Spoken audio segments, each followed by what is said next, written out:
Dear students, मैं हूँ Mrs Hibatur Rauf, assistant professor physics. आज हम पढ़ेंगे electronics paper D chapter number 1।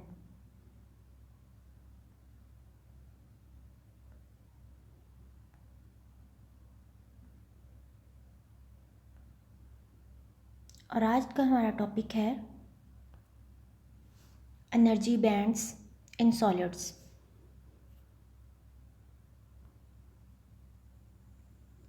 सबसे पहले हम ये देखेंगे what are energy bands and how are they formed.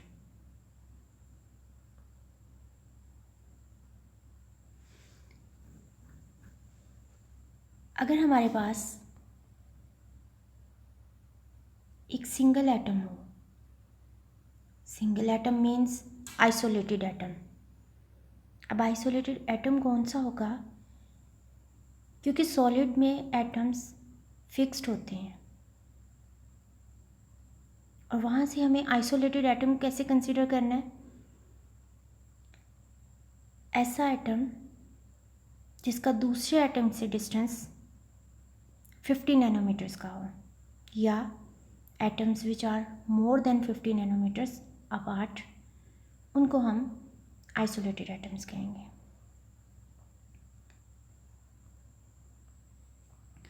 Classical theory के according electron possesses some definite energy. Single atom के जो ऑर्बिट्स हैं उनमें जो इलेक्ट्रॉन्स मौजूद हैं वो इलेक्ट्रॉन डेफिनेट एनर्जी रखेंगे, और इन इलेक्ट्रॉन की जो एनर्जी है उनको हम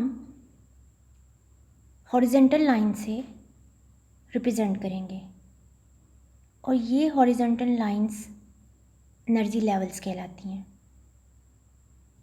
जो आपने पढ़ी हुई हैं इलेक्ट्रॉनिक कन्फिग्रेशंस की फॉर्म में। एटम्स की एनर्जी लेवल जो हैं वो डिस्क्रीट होते हैं, लेकिन एटम के ऑर्बिट्स की एनर्जी जो है वो फिक्स्ड है। अब ऑर्बिट्स के अंदर इलेक्ट्रॉन्स की डिवीज़न बोहर्स फार्मूला के अकॉर्डिंग हुई है, 2n²। n number of orbits को कहते हैं। जब n 1 होगा तो फर्स्ट ऑर्बिट होगा और उसमें 2 इलेक्ट्रॉन्स होंगे। n = 2 होगा तो 2n² के अकॉर्डिंग 8 इलेक्ट्रॉन्स होंगे, यानी सेकेंड ऑर्बिट में। लेकिन पॉली एक्सक्लूजन प्रिंसिपल के according no 2 electrons can ever have identical energy, कि एक ही ऑर्बिट में 2 इलेक्ट्रॉन्स सेम एनर्जी के साथ नहीं रह सकते। इसी वजह से इनके जो एनर्जी लेवल्स हैं उसमें इलेक्ट्रॉन्स की कन्फिग्रेशन जो हुई है वो इस पॉली एक्सक्लूजन प्रिंसिपल के अकॉर्डिंग हुई है। अब ये आपके सामने एक सिंगल एटम दिखाया हुआ है, आइसोलेटेड एटम। सॉलिड्स में तो काफ़ी सारे होंगे, फिक्स्ड होंगे, लेकिन ये एक सिंगल एटम है जिसमें आप देख सकते हैं रेड कलर में न्यूक्लियस है, और न्यूक्लियस पे पॉजिटिव चार्ज होगा क्योंकि न्यूक्लियस के अंदर प्रोटॉन्स होते हैं। इसके गिर्द ऑर्बिट्स बने हुए हैं जो दायरे हैं, दायरों में इलेक्ट्रॉन्स रिवॉल्व कर रहे हैं जो कि नेगेटिवली चार्ज्ड है। अब अगर हमारे पास एक से ज़्यादा एटम्स हों, यानी अगर हम सॉलिड को कंसीडर कर रहे हैं तो इट मीन्स हमारे पास नंबर ऑफ इलेक्ट्रॉन्स हैं, और सॉलिड में जो इंटर एटॉमिक डिस्टेंस होता है वो बहुत थोड़ा होता है, तकरीबन 0.25 नैनोमीटर की इक्वल होता है।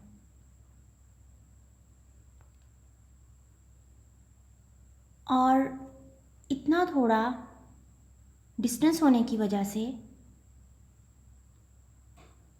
इलेक्ट्रॉन्स जो हैं वो अपने ही न्यूक्लियस, यानी जिस एटम के इलेक्ट्रॉन्स हैं उस एटम के न्यूक्लियस और उसके अलावा जो उसके नेबरिंग न्यूक्लियाइज हैं उनकी वजह से कूलम्स फोर्स का इफ़ेक्ट हो रहा होगा, जिसकी वजह से जो इलेक्ट्रॉन्स हैं उनके एनर्जी लेवल्स जो हैं वो स्प्लिट हो जाएंगे लार्ज नंबर ऑफ लेवल्स में, और वो स्प्लिटिंग के बाद located so close to one another that they do not appear separate। वो एक दूसरे कितने करीब होंगे, शार्प एनर्जी लाइंस की सूरत में हमें नज़र आएंगे, और वो इतनी शार्प इतने क्लोज होंगे कि हमें वो लाइंस नज़र आने की बजाय हमें बैंड नज़र आएगा, एक चौड़ी पट्टी की सूरत में नज़र आएंगे। इसी वजह से हम इन ब्रॉड लाइंस को, यानी जो छोटी छोटी लाइंस हैं, जब आप करीब करीब बहुत सारी लाइंस लगाते हैं तो वो आपको एक मोटी लाइन नज़र आना शुरू हो जाती है। वो मोटी लाइन यानी ब्रॉड लाइन जो है उसको हम बैंड कहेंगे, और इन्हीं लाइंस को हम एनर्जी बैंड्स कहते हैं। What are the 4 energy levels? Total 4 levels होते हैं। कौन कौन से आप पढ़ चुके हैं? ऑर्बिटल लेवल्स जो 4 है, S, P, D and F। S stands for sharp, P stands for principal, D diffuse and F fundamental। हर शेल के अंदर, एटम के हर शेल के अंदर कुछ कम्बिनेशंस होंगे ऑर्बिट्स के, कुछ इस तरह से। ये एनर्जी लेवल्स हैं। अब आप देख रहे हैं जैसे जैसे हम 1 से 2, 2 से 3 और 4 की तरफ जा रहे हैं, 1 सिंगल लाइन है, 2 उसमें जो आपको बैंड नज़र आ रहा है वो 1 की निस्बत ज़्यादा चौड़ा है, उसकी विड्थ ज़्यादा है। जब हम 3rd पे पहुंचते हैं तो 3rd में 2nd से भी ज़्यादा उसकी विड्थ होगी, 3rd से 4th पे पहुँचे और ज़्यादा होगी। ये क्यों होता है? जब n एटम्स कंबाइन करते हैं ताकि सॉलिड लैटिस बना सकें, तो आइसोलेटेड एटम का हर लेवल वो स्प्लिट्स हो जाता है n लेवल्स में सॉलिड के।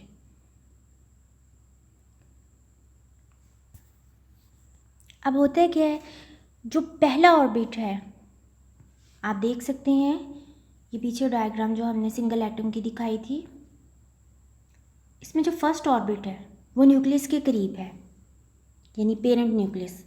पेरेंट न्यूक्लियस से मुराद जिस ऑर्बिट की बात कर रहे हैं, जिस एटम के ऑर्बिट की बात कर रहे हैं, उसी एटम के न्यूक्लियस को पेरेंट न्यूक्लियस कहते हैं, पेरेंट न्यूक्लियस कहते हैं।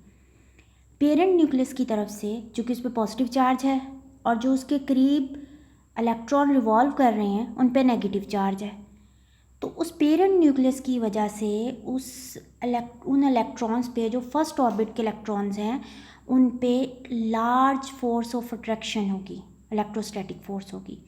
इसके अलावा जो उसके न्यूक्लियाई, इसके नेबरिंग न्यूक्लियाई होंगे उनकी वजह से भी।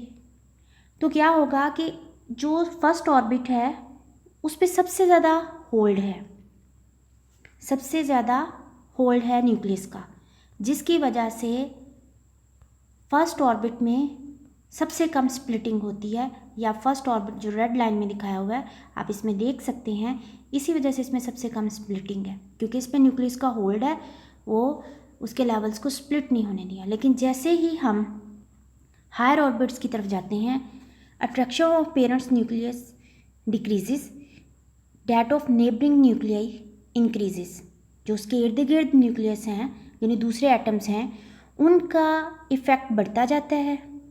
जब उनका इफ़ेक्ट बढ़ेगा, अपने न्यूक्लियस का, पेरेंट न्यूक्लियस का इफ़ेक्ट कम होगा, तो स्प्लिटिंग इंक्रीज़ कर जाएगी।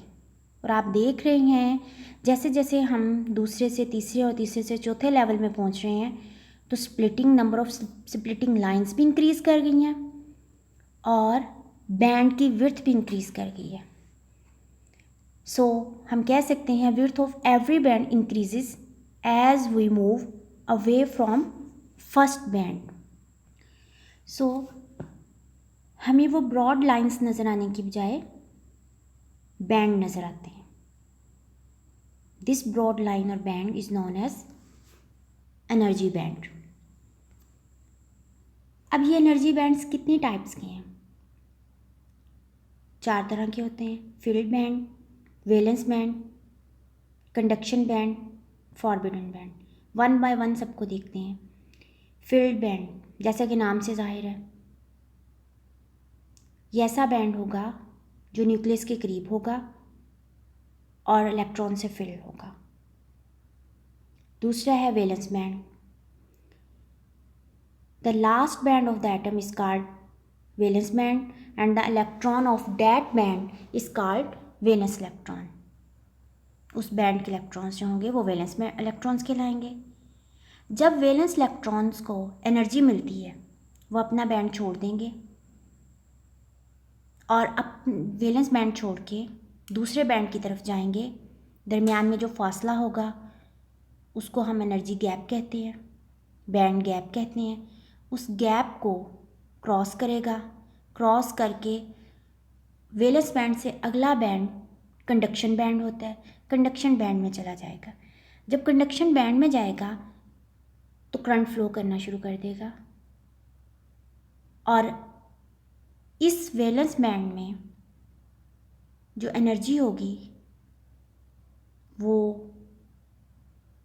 ज़्यादा होगी फील्ड बैंड की निस्बत।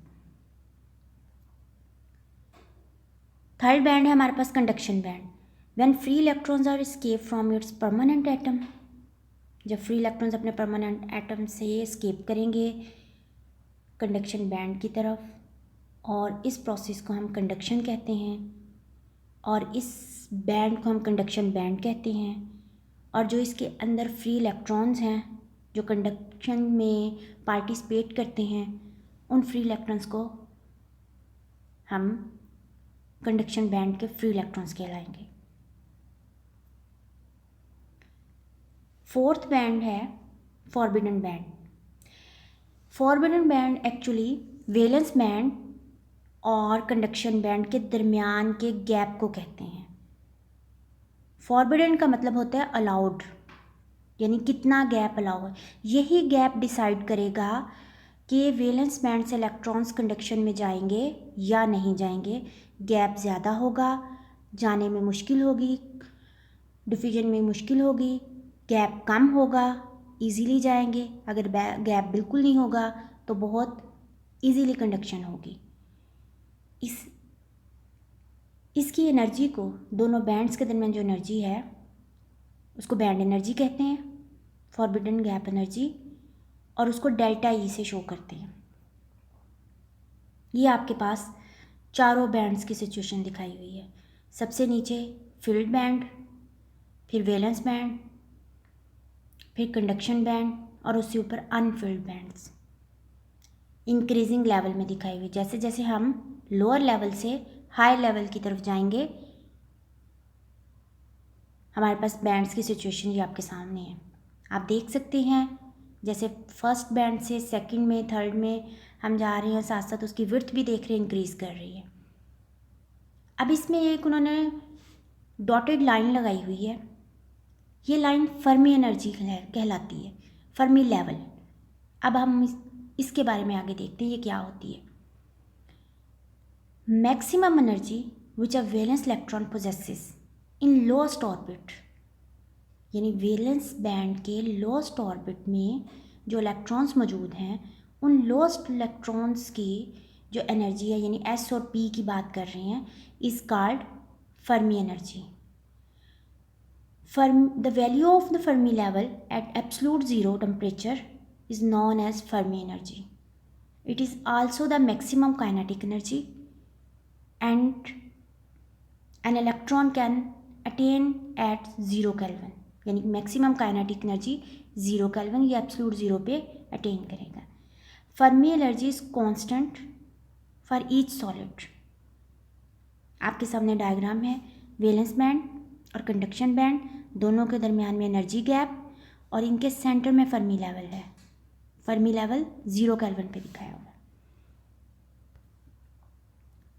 अब हम देखेंगे, जैसे मैंने आपसे पहले भी कहा कि जो एनर्जी गैप है अगर वो ज़्यादा होगा या फिर मीडियम होगा या फिर बिल्कुल नहीं होगा, इसी बिहाफ पे हम इसको 3 कैटेगरीज में डिवाइड करते हैं: कंडक्टर्स, इंसुलेटर्स और सेमीकंडक्टर्स. हम 1 बाय 1 देखेंगे.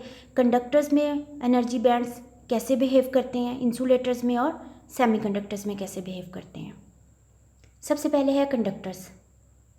कंडक्टर्स में फॉरबिडन गैप नहीं होता. मींस वैलेंस और कंडक्शन बैंड के दरमियान कोई गैप नहीं है. आप देख सकते हैं नो फॉरबिडन गैप लिखा हुआ है. इट मींस, और इसमें ये ओवरलैपिंग हो रही है, यानी कंडक्शन और वैलेंस बैंड दोनों एक दूसरे के ऊपर ओवरलैपिंग है, जिसकी वजह से इसमें गैप नज़र नहीं आ रहा. Valence band and the conduction band overlap. The electrons from valence band freely enter into the conduction band due to overlapping of bands. Therefore, very low potential difference can cause continuous flow of current. Conductors में जो conduction band है और valence band है ये partially field होती हैं. Partially यानी half, जिसकी वजह से easily conduction band, valence band से कंडक्शन बैंड में इलेक्ट्रॉन्स मूव करेंगे. There is a large number of electrons that can be moved from one atom to another atom. और दूसरी तरह से हम कह सकते हैं कंडक्टिविटी इज़ वेरी हाई और resistivity is very low. Resistivity 10⁻⁻⁶ ohm centimetre के ऑर्डर में होगी इसमें, क्योंकि ये कंडक्टर्स है.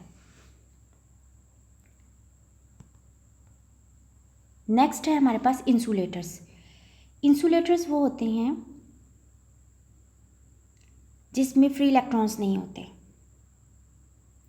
इंसुलेटर्स में कंडक्शन बैंड एम्प्टी होता है, वैलेंस बैंड ऑलमोस्ट फिल्ड होता है. इंसुलेटर्स में वैलेंस बैंड और कंडक्शन बैंड के दरमियान जो फॉरबिडन गैप है, जैसा डायग्राम में भी आप देख रहे हैं, ये गैप ये बहुत ज़्यादा होता है, जिसकी वजह से वैलेंस बैंड से कंडक्शन बैंड की तरफ इलेक्ट्रॉन्स नहीं जाते. और यहाँ पे जो आपके पास फॉरबिडन गैप है, जैसे हमने पहले बताया, इसकी जो एनर्जी उसको डेल्टा ई से शो करते हैं. फॉरबिडन एनर्जी जो डेल्टा ई है, इसमें इसकी value more than 5 electron volts होगी, यानी बहुत ज़्यादा होगी. कंडक्टर्स में 0 इलेक्ट्रॉन वोल्ट्स की ऑलमोस्ट 0 इलेक्ट्रॉन वोल्ट्स थी, यहाँ पे मोर देन 5 इलेक्ट्रॉन वोल्ट होगी. और यहाँ पे हाई पोटेंशियल डिफरेंस होगा, बहुत कम, यानी कोई 1-2 इलेक्ट्रॉन्स या few electrons can excite to conduction band. So the conductivity is very small और इसमें रेजिस्टिविटी बहुत ज़्यादा होगी, ऑलमोस्ट 10⁻⁶ ओम सेंटीमीटर की इक्वल होगी. 11 से 16, यहाँ दिखाया हुआ है कि 11 से 16 ओम मीटर की इक्वल है. जब टेम्परेचर इंक्रीज करता है, electron will move to go conduction band. This is the reason why certain materials which are insulators at room temperature become conductors at high temperature. जब टेम्परेचर इंक्रीज़ करेगा, electrons की thermal vibration increase होगी. Thermal vibration increase होगी, उनको energy मिलेगी और वो उस एनर्जी से वैलेंस बैंड से फॉरबिडन गैप को क्रॉस करके कंडक्शन बैंड में चले जाएंगे. और इस वजह से कुछ इंसुलेटर्स जो हैं, जब वो रूम टेम्परेचर पे आते हैं तो वो कुछ ना कुछ उसमें रूम टेम्परेचर से हाई टेम्परेचर की तरफ आते हैं तो उसमें कुछ ना कुछ कंडक्शन स्टार्ट हो जाती है, तो फिर हम उनको इंसुलेटर्स नहीं कंडक्टर्स कहेंगे। नेक्स्ट है हमारे पास सेमीकंडक्टर्स। सेमीकंडक्टर्स ऐसे मटेरियल्स होते हैं जिनकी प्रॉपर्टीज़ कंडक्टर्स और इंसुलेटर्स के दरमियान होती है। ये ना ही बहुत अच्छे कंडक्टर्स होते हैं, ना ही बहुत अच्छे इंसुलेटर्स होते हैं। इनकी जो रेजिस्टिविटी है वो 10⁻² ओम सेंटीमीटर की इक्वल होती है। सेमीकंडक्टर्स में आप देख रहे हैं वैलेंस बैंड और कंडक्शन बैंड के दरमियान गैप कम है, इंसुलेटर्स से कम है, कंडक्टर्स से ज़्यादा है। इट मीन्स कि इसमें जो कंडक्शन बैंड है उस वैलेंस बैंड से कुछ ना कुछ इलेक्ट्रॉन्स कंडक्शन बैंड की तरफ जाएंगे। इंसुलेटर्स की निस्बत ज़्यादा जाएंगे, कंडक्टर्स की निस्बत कम जाएंगे। In the case of semiconductors the forbidden gap is very small, 1.1 electron volt के इक्वल है। At 0 kelvin the conduction band is empty. 0 kelvin पे इसका कंडक्शन बैंड में कोई इलेक्ट्रॉन्स नहीं होंगे, वैलेंस बैंड कंप्लीटली फिल्ड होगा। When a small amount of energy is applied the electrons can easily jump the forbidden gap, क्योंकि बहुत थोड़ा है। The conductivity of semi conductor is the order of 10⁻² मोह पर मीटर। ये आपके पास सेमी कंडक्टर्स है। अब ये इन तीनों में डिफरेंस जो है टेबल की फॉर्म में दे दिया है। सबसे पहले ये है कि एग्जाम्पल दी है, सेमीकंडक्टर की एग्जाम्पल जर्मेनियम सिलिकॉन है, इंसुलेटर्स में ग्लास, क्वार्ट्स, कंडक्टर्स में मेटल्स जिसमें copper, iron, lead etcetera. Semiconductors में कोवलेंट और मिक्स्ड बॉन्ड्स होते हैं, इंसुलेटर्स में आयनिक बॉन्ड्स होते हैं और कंडक्टर्स में मेटेलिक बॉन्ड्स होते हैं। सेमीकंडक्टर्स की रेजिस्टिविटी मीडियम होती है नॉर्मल टेम्परेचर पे, रेंज उन्होंने दी हुई है। इंसुलेटर्स में रेजिस्टिविटी बहुत हाई होती है रूम टेम्परेचर पे, almost 10⁻6 ohm metre to 10⁻16 ohm metre. Conductors की रेजिस्टिविटी बहुत कम होती है, रूम टेम्परेचर पे ही बहुत कम होगी, 10⁻⁻5 ohm metre to 10⁻⁻8 ohm metre. Semiconductors में वैलेंस बैंड फिल्ड होता है, इंसुलेटर्स में भी फिल्ड होता है और कंडक्टर्स में भी फिल्ड होगा। कंडक्टर्स और इंसुलेटर्स में कंडक्टर्स और सेमीकंडक्टर्स में ये पार्शली फिल्ड होगा, मींस तीनों में वैलेंस बैंड कभी भी एम्प्टी नहीं होगा।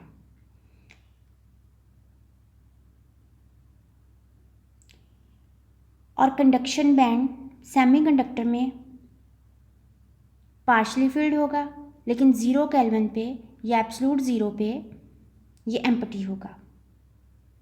It contains number of electrons in the normal temperature और ग्रेटर देन एब्सोल्यूट 0। अगर टेम्परेचर जो है वो एब्सोल्यूट 0 से ज़्यादा होगा तो सेमीकंडक्टर्स में नंबर ऑफ फ्री इलेक्ट्रॉन्स मौजूद होंगे, लेकिन इंसुलेटर में कंडक्शन बैंड एम्प्टी होता है। कंडक्टर्स में कंडक्शन बैंड पार्शली फिल्ड होता है इलेक्ट्रॉन से नॉर्मल टेम्परेचर पे। सेमीकंडक्टर्स में energy gap 0.7 electron volt to 2 electron volt, insulators में वेरी लार्ज 5 इलेक्ट्रॉन वोल्ट और कंडक्टर्स में वेरी स्मॉल 0.01 इलेक्ट्रॉन वोल्ट। अब लास्ट पॉइंट उन्होंने ये बताया कि अगर हम टेम्परेचर को इंक्रीज़ करें, the effect of raising the temperature on the resistivity and conductivity, तो सेमीकंडक्टर, इंसुलेटर्स और कंडक्टर्स पे क्या इफेक्ट होगा, ये शॉर्ट क्वेश्चंस के तौर पे भी पूछा जा सकता है। सेमीकंडक्टर की रेजिस्टेंस डिक्रीज हो जाएगी dramatically. It has a moderate conductivity between metals and insulators. Conductivity increases with rising the temperature. जब हम टेम्परेचर को राइज करेंगे तो इसकी कंडक्टिविटी सेमीकंडक्टर्स की इंक्रीज़ कर जाएगी। इंसुलेटर्स की रेजिस्टेंस डिक्रीज़ होगी but remain so large that the material fused before it comes conductive. Conductors की रेजिस्टेंस इंक्रीज़ कर जाएगी, कंडक्टिविटी डिक्रीज़ कर जाएगी। अगर हम टेम्परेचर इंक्रीज़ करते हैं तो थर्मल वाइब्रेशन की वजह से कुलियन बढ़ती है, इलेक्ट्रॉन्स की है या एटम्स की।